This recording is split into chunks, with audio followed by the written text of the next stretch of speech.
Queridos, vamos dar continuidade à nossa exposição em 1 Pedro.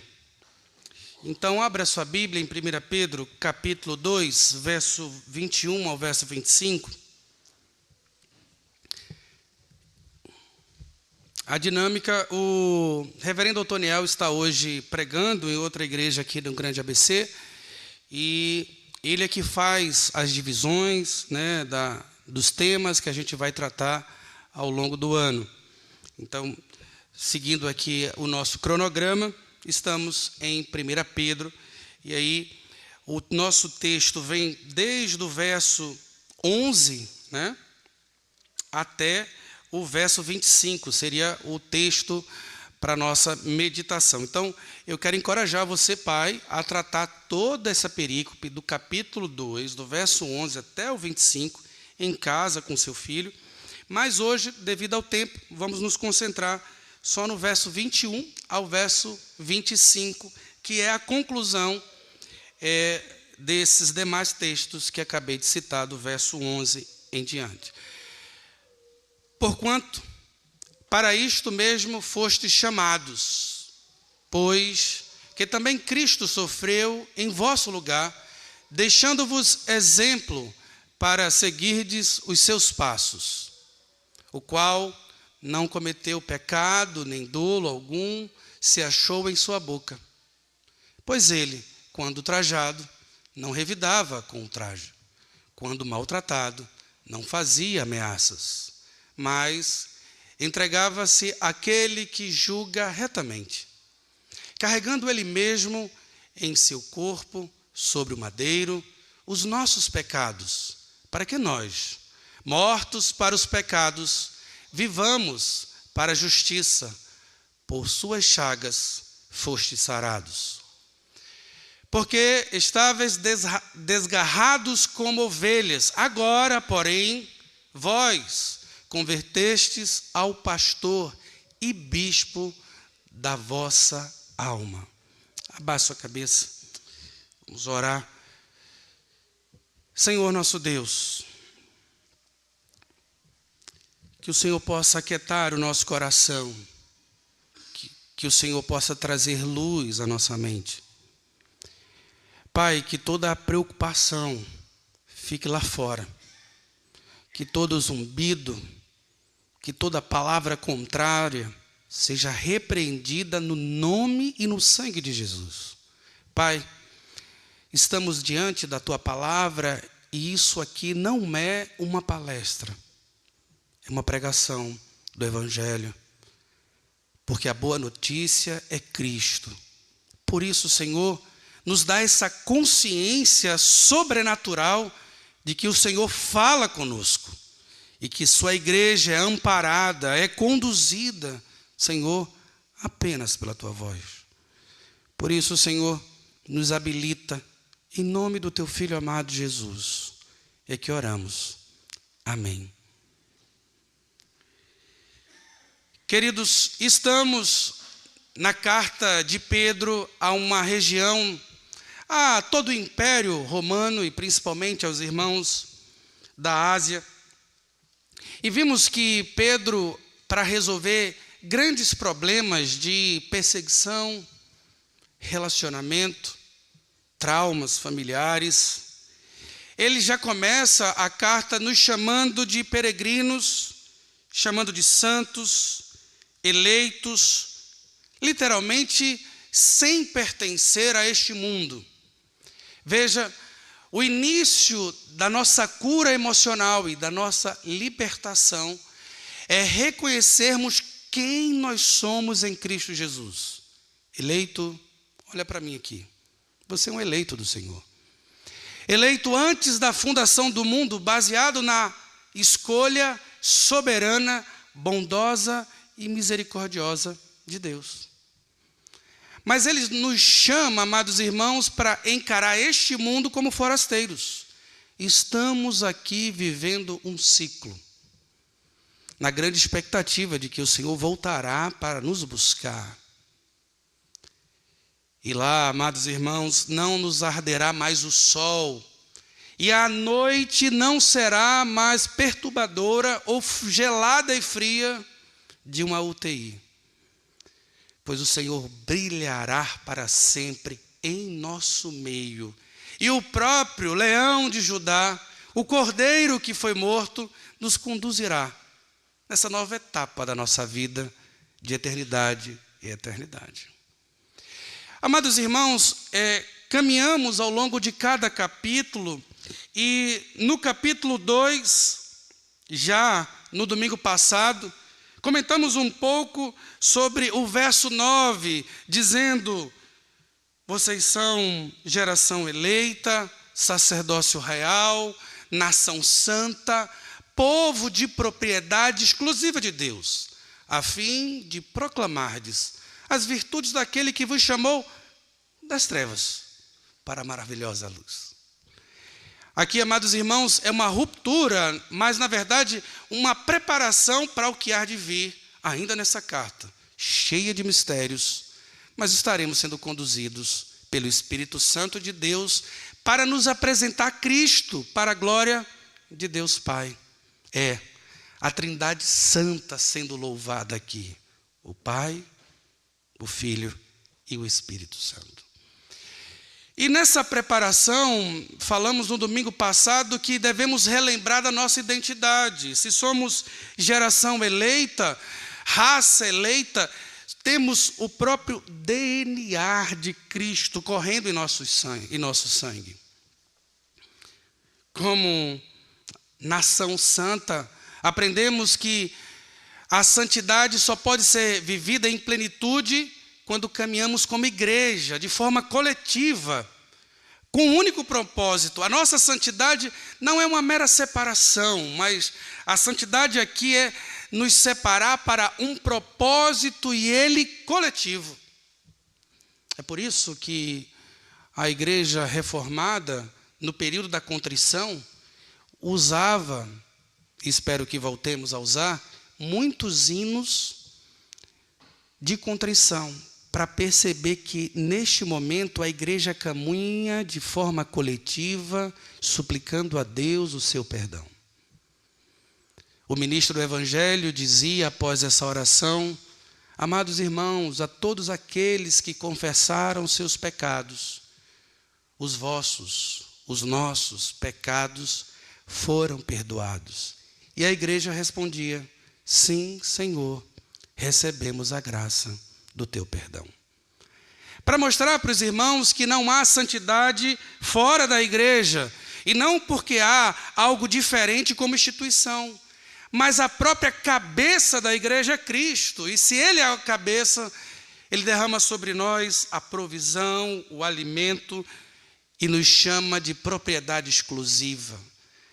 E a maneira como você agora vê um ou outro caminhando por este mundo, nos lembramos de que ele está vivo no meio da própria sociedade. E no domingo passado falei do botão da Miriam, e que quando as pessoas olham para o botão, agora vai sempre lembrar da Noemi, ela que está em casa agora se recuperando, assim como a Norma, assim como o Flávio, com a Inês, assim como a Sônia e tantos outros que estão em casa por causa dos desafios da vida. Mas eu quero dizer para vocês que estão nos acompanhando, vocês não estão sozinhos nessa sala. Queridos, e agora? Temos essa identidade forte, somos encorajados a ir ao mundo, proclamar o Evangelho, e vamos sair agora festejando e preparando o bloco da igreja. Imagine agora, amados, agora todos somos raça eleita, sacerdócio real. Vamos conduzir as crianças numa grande batucada, saindo pelo bairro, cantando e louvando ao Senhor. Quem sabe colocando Santo André para mexer. Você acha, e pode até achar, realmente o pastor está exagerando, mas eu quero dizer para vocês que em muitas cidades a igreja acha que pode animar a cidade fazendo batuque no meio da cidade. Eu quero dizer para os irmãos que o que nos espera é extremamente desafiador.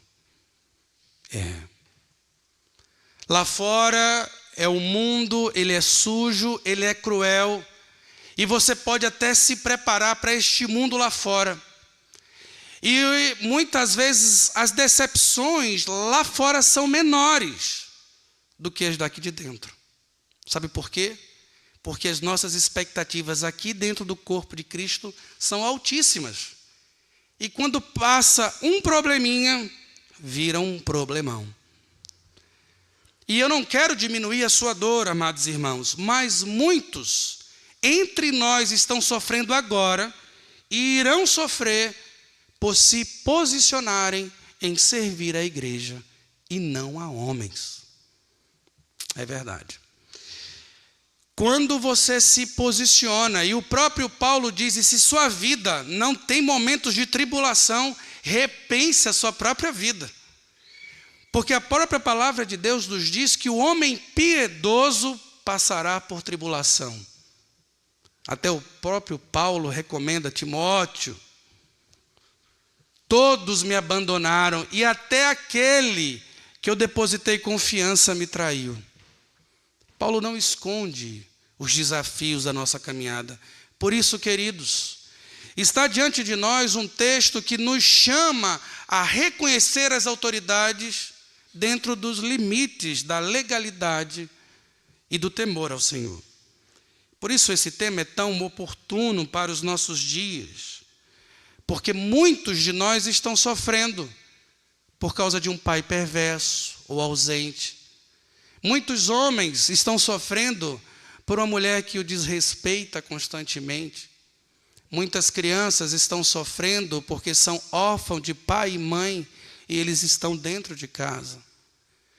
Muitos de nós estão sofrendo ou vão sofrer na segunda-feira, quando um patrão desonesto vai exigir de você mentir para fechar o negócio. Muitos de nós vão sofrer ao chegar em casa ainda hoje, um marido com a cara fechada e dizendo, isso é hora de chegar. Você percebe que muitos de nós aqui estão passando desafios enormes, ao ponto de só recorrer ao próprio Deus. E o texto que está aqui diante de nós vai dar algumas orientações breves, mas extremamente profundas. Quem é que sofre? Para quem olhar? O que fazer em meio ao sofrimento? Nos apegar profundamente nas redes sociais e começar a digitar 22, é Bolsonaro, é Lula? Será que é nos apegarmos à ideologia, seja ela qual for? Amados irmãos, estamos prestes a um período eleitoral e eu quero dizer que muitos dos irmãos serão perseguidos por se posicionar na própria família. É bem interessante que na época de Dilma e Aécio Neves, eu pregando, e aí eu tenho minhas ressalvas com algumas gravações de culto, e aí quando eu cheguei em casa, que eu fui acessar o e-mail, eu recebi uma intimação do Ministério Público, por agitador da ordem pública, por me posicionar biblicamente, defendendo nem A nem B. Mas você percebe, amados irmãos, que se a gente está preparado como raça eleita, sacerdócio real, nação santa, povo de propriedade exclusiva de Deus, passaremos por grande sofrimento. E para quem? E em quem? E no que se pegar? O texto que está diante de nós é apresentado um exemplo. Verso 21 a verso 22, observe comigo aí.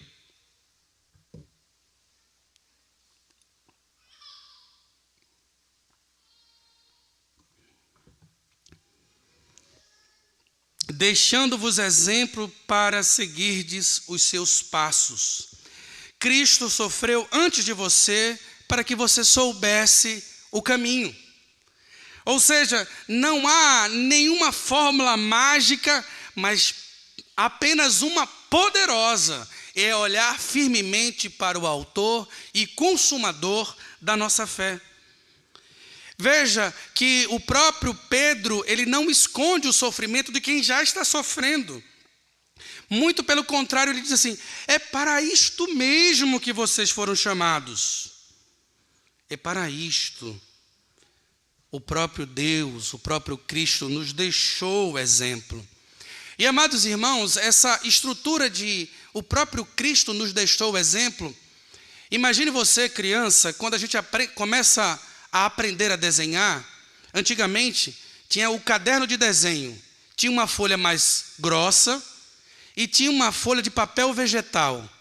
Você colocava o desenho embaixo e fazia o decalque. Amados irmãos, Cristo está por baixo dessa folha bem transparente que é você. E a única maneira de passarmos pelo sofrimento é copiar fielmente os seus detalhes. Nos relacionamentos, não lidar com o próximo, como ser um homem de Deus, uma mulher de Deus, filhos de Deus. Sentai-vos. Por isso, o próprio Pedro não apresenta para a igreja soluções miraculosas, mas uma missão. Seja forte. É isso que está preparado para nós. Deus não nos chama, queridos, para passar e descer o Guarujá e nos chama de surfistas de Cristo. Ele nos chama de soldados de Cristo. Devemos estar preparados para a luta. Temos uma missão, amados irmãos.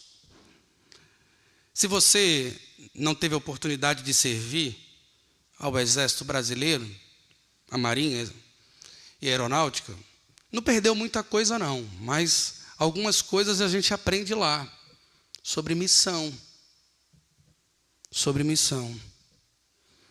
E um filme que retrata um pouco, o filme BOP, Tropa de Elite, eu sei, eu tenho as minhas ressalvas, mas muita gente sofre num curso de operações especiais para ser apenas um caveira.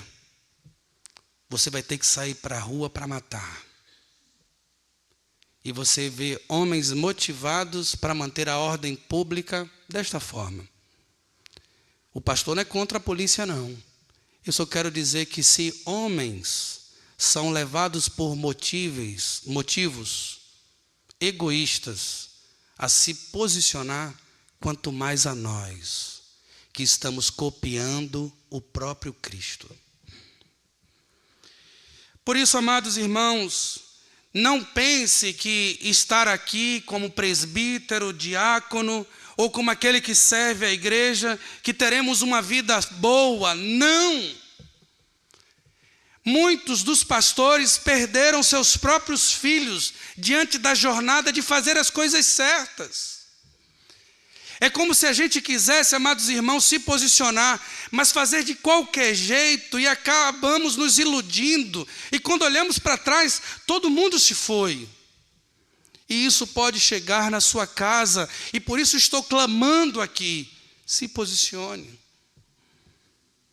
Está diante de nós uma missão.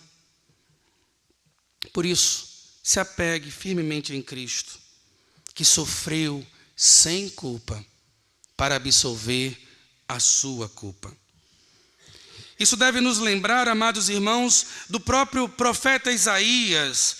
No capítulo 53, o próprio Cristo nunca praticou violência, nem havia dolo em sua boca. Ele foi maltratado. Ele foi traído. Homem de dores, que sabe o que é padecer. Dentro dos maiores conflitos da própria alma, ao ponto de romper os seus vasos com lágrimas de sangue. Se você não chegou nesse ponto, eu quero dizer que Cristo já chegou. E caso você chegue nesse ponto, diga para a sua alma: por que está abatido, ó minha alma, dentro de mim? Crê em Deus, crê em meu Salvador. Queridos, temos um sacerdote que se compadece por nós. O nosso Cristo não é como um general que nunca foi numa batalha, muito pelo contrário. Ele lutou as grandes lutas e voltou para dizer: eu venci, e esta é a nossa alegria, esta deve ser a nossa grande motivação. Cristo em vós, a esperança da glória. Não há em candidatos, não há em condições financeiras, não há em arrumadinhos ou politicagem. O que nos sustenta e sempre nos sustentou é olhar para Cristo, olhar para a cruz, amados irmãos. Porque esses sofrimentos são leves e momentâneos comparado com a glória que há de ser revelada. Aleluia. Se você está sofrendo, volte-se para Jesus. Olhe para a cruz. O segundo ponto que queria destacar com os irmãos: ele não revidava, mas entregava-se àquele que julga retamente todas as coisas. É o que vemos no verso 23. Quando o trajado não revidava com o traje. Aqui o trajado é literalmente abandonado verbalmente, insultado, difamado, destruído a honra. E a resposta foi o silêncio. Quando o trajado, e você pode até pensar, o traje é simplesmente dizer assim: lá vai um louco, lá vai um perdido. Não. O traje, amados irmãos, ele é tão maléfico que quem faz o traje hoje no Brasil seria a calúnia. Ele não vai até você e diz: o pastor Jonas é um homem desonesto. Ele não vai até o pastor Jonas e diz: o pastor Jonas é um homem impuro, desqualificado. Ele sai falando na igreja, para cada um de vocês, que o pastor Jonas é um homem desonesto e desqualificado. E quando o pastor Jonas chega perto de cada um dos irmãos, não há mais alegria, mas frieza. Eu estou dando o exemplo do pastor Jonas, não estou me protegendo. Mas muitos de nós passaremos em grande ou menor medida sobre isso. Na medida que você cresce, você vai perceber, líder, que muitas vezes você vai chegar dentro da sua própria sala. Cadê todo mundo? Cadê o sorriso? Cadê a alegria? E quando você menos espera, é difamação, é ultraje, é ruptura emocional. E você vai estar completamente perdido. E agora? Levarei minha demanda ao conselho, e quem sabe é um grande super-herói. Agora eu quero os meus direitos, jogarei na justiça, vou entrar com processo, calúnia e defamação. Tudo isso é crime. Quem diria se tivesse entre nós o tribunal do trabalho? Não que eu goste desse tribunal, mas sempre quem é o bandido é o empresário. Não há equidade. Voltando ao assunto. Bem, filhos,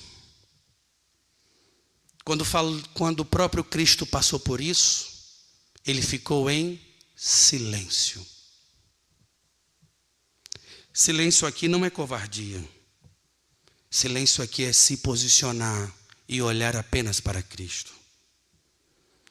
Quando maltratado, não fazia ameaças. Veja, o próprio Cristo, amados irmãos, ouve diante do tribunal de Roma, diante de Pilatos, e fica calado. Ele que trouxe à existência tudo, Ele que é Senhor de todos, Ele que é o nosso general, Ele que é o nosso guia, a autoridade última, a que dar a última palavra, ficou completamente em silêncio. Quanto mais vós. Porque aprouve ao Senhor não apenas crer nele, mas sofrer por ele. E o Ronaldo, que já é presbítero emérito, é o único presbítero que eu vi aqui no vídeo de 1992, na Pedra Fundamental, o nosso grande Ronaldo. Vamos entender que muitas vezes a igreja diz assim: mas o conselho é um conselho muito lento. Mas o conselho não dá uma resposta à altura. Queridos, a resposta é o silêncio e joelhos no chão, para que o Senhor fale com o seu povo. Você percebe? amados irmãos, que muitas vezes queremos impor e somos grandes militantes. E as sociedades internas se tornam sindicatos, dentro do sentido mais pejorativo de sindicato.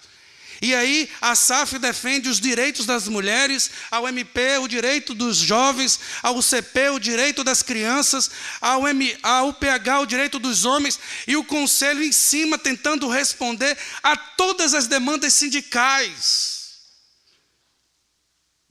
Que Deus tenha misericórdia de nós, mas eu quero dizer para você, muitas das nossas igrejas ainda não estão crescendo, porque há muitas divisões entre nós. Mas isso não é novidade, né? Sabe por quê? Porque se uma igreja fundada por Paulo em Corinto, e já havia dizendo que uns são de Pedro, outros são de Paulo e outros são de Cristo, quanto mais no meio de nós, presbiterianos, no geral que eu digo. Não vos vingueis a vós mesmos, porque está escrito, a mim pertence a vingança e eu te recompensarei, diz o Senhor. Entrega o teu caminho ao Senhor, confia nele e o mais ele fará. Queridos, eu não quero que você apenas imagine o contexto dentro da igreja, mas na segunda-feira seremos pressionados, afligidos, seja no ambiente corporativo, industrial, na escola, em qualquer que seja o ambiente social, seremos colocados contra a parede, mas eu quero dizer para você, independente da sua demanda amanhã, confie no Senhor e Ele vai restaurar a sua alma. Aquietai-vos e sabei que eu sou Deus, e sou exaltado entre as nações. Aleluia. Se você for injustiçado, carregue o peso, porque você está copiando o seu Jesus. E Cristo convida você a depositar nele todo esse fardo. E nos apegarmos o dele, que é leve e suave, e aprender com ele que é manso e humilde de coração. Por fim, queridos, a terceira e última divisão desse sermão, por suas chagas fostes sarados, verso 24 ao verso 25. O próprio verso 24 diz, carregando ele mesmo em seu corpo, sobre o madeiro, os nossos pecados. Pedro novamente cita aqui Isaías 53, verso 12. A ideia de carregar era usada como o próprio sacerdote levando ao altar a oferta. E aqui é o próprio Cristo se entregando por nós. Cristo não foi vítima de forma passiva. Ele foi o sacerdote que se entregou por nós, levando os nossos pecados. Ninguém tirou a vida de Cristo por nós. Ele se entregou por nós, voluntariamente, porque Ele quis se revelar a nós, o que é graça. E quando Ele se revela, Ele revela todo o seu amor. E por isso Ele diz, rendei graças ao Senhor, porque Ele é bom, e a sua fidelidade é de geração em geração. Aleluia! Grande é o Senhor, e muito digno de ser louvado, porque para nós, mortos para os pecados, vivamos para a justiça. A cruz não é apenas um olhar para o passado, onde cria apenas um certificado livre de culpa.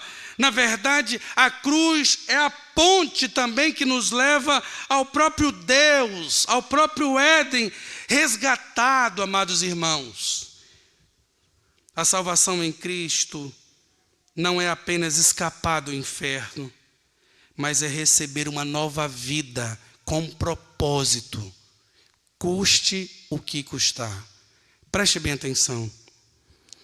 A salvação em Cristo Jesus não é apenas nos livrar do inferno, mas nos orientar para um vivo propósito, custe o que custar.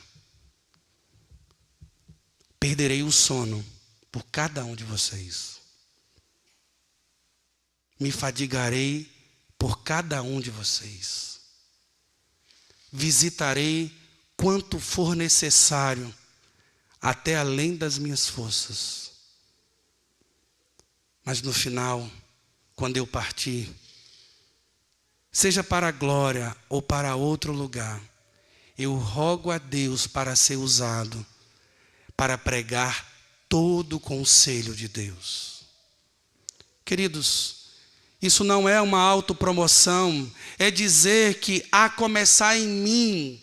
Por isso, quando alguém me pergunta, a Igreja Presbiteriana Maranata ora? Eu digo que ora. Quantas vezes? Todo dia pela manhã. É mesmo? E você sabe? É todo dia à noite também. E você sabe? Eu não sei. Mas como sou da Igreja Maranata, a Maranata ora de manhã e ora à noite.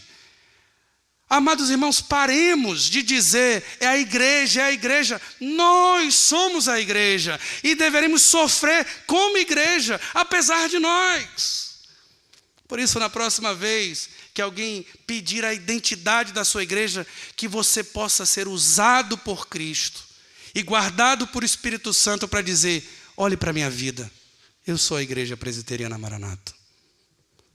Para que a gente não faça uma ideologia ou um imaginário de que somos superiores a tudo o que acontece e não nos engajamos com o próprio sofrimento. Mas devemos entender que em meio ao sofrimento não estamos perdidos, mas o próprio Senhor nos encontrou em seus braços e é pelas suas chagas que somos sarados. São os açoites de Cristo, as feridas abertas, os sinais de violência, aquilo que humilha o próprio Cristo, os flagelos de Cristo, que são instrumentos para o nosso próprio avivamento. Por isso, na próxima vez que você for marcado pelo sofrimento e resgatado pelas orações e pelas palavras de edificação, você possa levantar a camisa, como o presbítero Ricardo, e dizer, aqui estão as marcas de uma igreja que orou por mim. Aqui estão as marcas de uma igreja que me ama. Amados irmãos, é para isso que o Senhor nos chama. Nós estávamos desgarrados como ovelha, mas agora, porém, vos convertestes ao pastor e bispo das vossas almas. Começamos o sermão falando de sofrimento, lutas, dificuldades e encerramos nos braços, nas mãos do próprio pastor supremo que é Cristo. Esse nunca nos desampara, esse nunca nos deixa em casa sozinho, nem sem orientação. Esse zela por nós, esse nos alimenta, esse nos protege, esse vigia, esse cuida de perto, esse chora conosco, esse estava e está conosco nos momentos mais difíceis, porque Ele é Deus e Ele nos ama. Mas eu quero dizer para você que entrou nessa noite aqui, para você que está nos escutando e diante de tantas vozes, eu quero dizer que a palavra de Deus nos chama e diz, as minhas ovelhas ouvem a minha voz, eu as conheço e elas me seguem. As minhas ovelhas, aquilo que o Pai me deu é precioso. As minhas ovelhas estão na palma da minha mão e ninguém, absolutamente ninguém, sejam as traições, as dificuldades, os desafios, os problemas, sejam as perturbações, um homem perverso, uma mulher que não ama, um filho que nos pode frustrar, seja um sistema econômico opressor, ninguém nos arrebatará do amor do Senhor. Os nossos irmãos crentes na China comunista estão protegidos pelo Senhor. Os nossos pastores aprisionados na Coreia do Norte estão seguros na mão do Senhor. Até aquele pastor no lugar mais perverso, mais libidinoso, está contemplando o Senhor. E basta, amados irmãos, meditarmos um pouco na sua palavra e vamos perceber, se o Senhor é por nós, quem será contra nós? Por isso, corramos e prossigamos essa carreira que está diante de nós. Corramos para compreender que há um modelo diante de nós, e ele é Cristo, que há um sacerdote que padeceu, que sofreu, que sabe o que estamos passando, que há um pastor, o supremo pastor, que não nos deixa fugir da palma da sua mão. Homem, Cristo te olha ainda como um garoto, porque você sempre será para Ele o seu garoto. Mulher, você pode ter passado dos 85, mas você será sempre a menina do Senhor. Não é fácil. O próprio Paulo diz que nessa luta muitos morrerão, mas se morremos, para o Senhor morremos. Se vivemos, para o Senhor vivemos. Quer morramos ou vivamos, somos do Senhor. Abaixe a cabeça e vamos orar.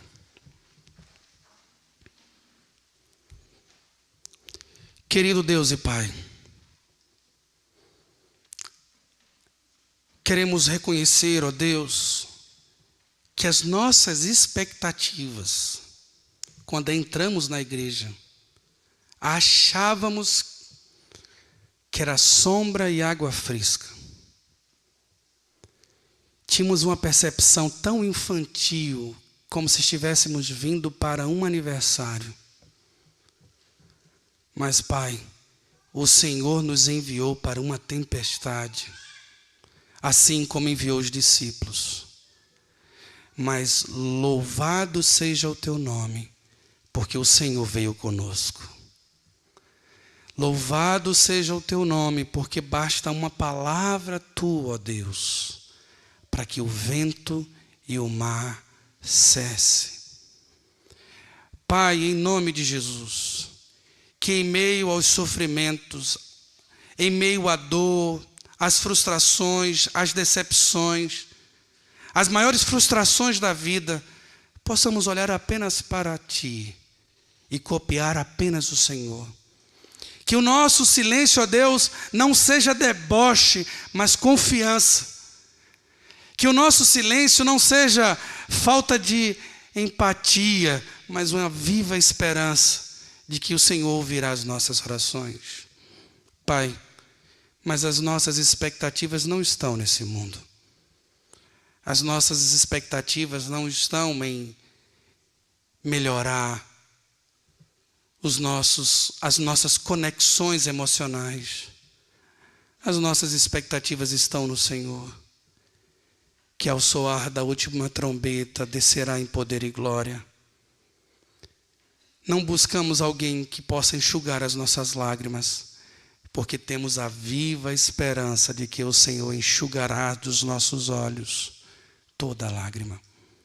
Rogamos isso em nome de Jesus Cristo, aquele que vive e reina para todo sempre. Amém.